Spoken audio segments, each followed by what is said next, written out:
सासू गंगाया सननमा चली रे भैलीना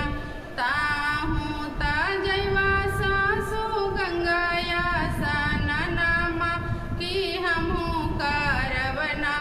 सासू जितिया पारबिया की हमू करवना सासू जितिया बारतिया की हमू करवना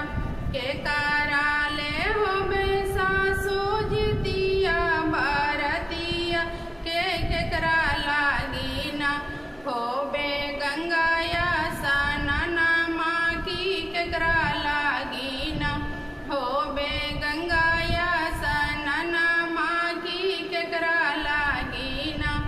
पुत्र लागी होबे बाहू जितिया पारबिया की धर्मा लागिना होबे गंगाया सननमा की धर्मा लागिना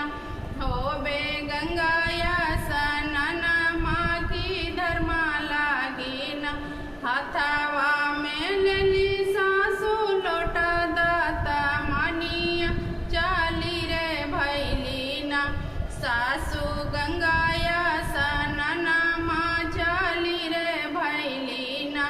सासू गंगाया सननमा चाली रे भैलीना हमहू त करब सासू जितिया बारतिया की हमरा बाढ़े ना सासू पुतवा से धियावा के हमरा बाढ़े ना सासू पुतवा से धियावा की हमरो बाढ़े ना उना खरा होइए सासू लंबी उमरिया खेलता रही है ना उना खरता होइए सासू लंबी उमरिया खेलता रही है ना सासू हमारो या चरवा खेलता रही है ना